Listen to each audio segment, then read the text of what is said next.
The confirmed death toll from that tragic condo building collapse in Surfside, Florida, has now risen to 10 people, but more than 150 others are still missing. It is dangerous work, and rescue crews maneuver on top of a precarious pile of crumbled concrete and twisted steel, desperately searching for signs of life. In Surfside, Florida today, officials pled for patience. It's going to take time. It's not going to happen overnight. It's a 12-story building. It's going to take some time. Day 5 of relentless rescue work and an agonizing wait for families of the missing. We're going to continue and work ceaselessly to exhaust every possible option in our search. I repeat, the search and rescue operation continues. No survivors have been found since the hours after the building collapsed last Thursday. Aided by teams from Israel and Mexico, rescuers continued combing through the rubble with cranes and by hand. Miami-Dade Fire Rescue Chief Andy Alvarez said today more than 80 workers at a time are trying to tunnel into spaces where survivors might be found. We have found voids within the building that we've been able to penetrate, mostly coming obviously from underneath the building through the basement of what used to be the garage. It's a painstaking process.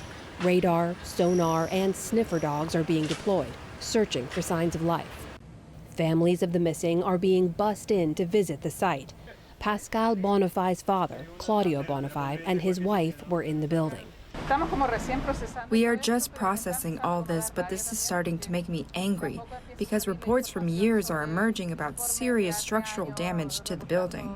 A 2018 report by a consulting engineer hired to inspect the building said failed waterproofing on the pool deck caused, quote, major structural damage to concrete slabs underneath.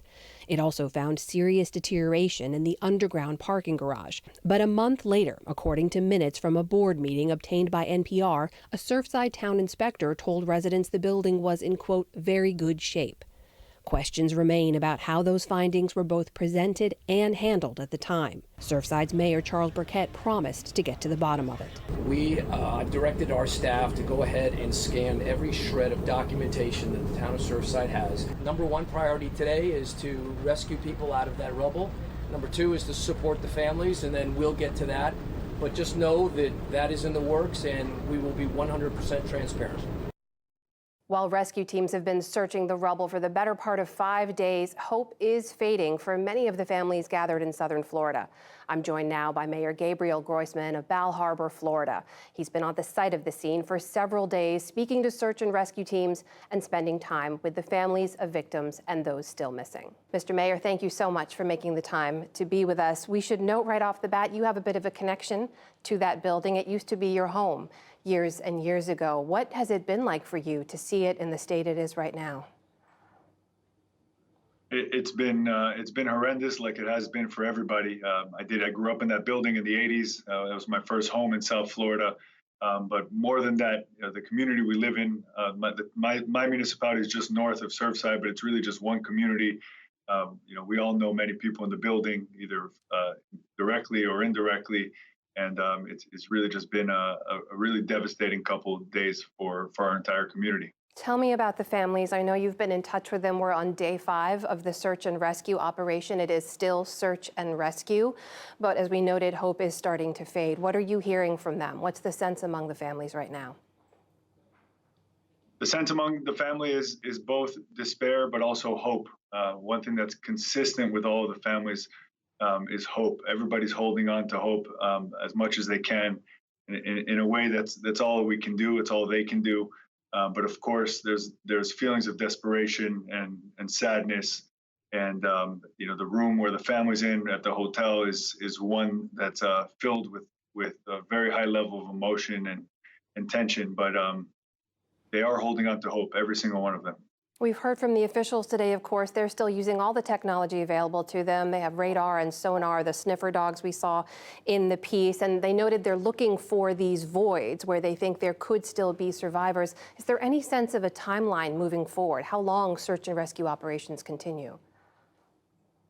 I'm not sure about the timeline. The search and rescue is going to continue until they find everybody. And I can tell you, I visited the site every day in the morning and in the afternoon since this has happened, sometimes 3 times a day.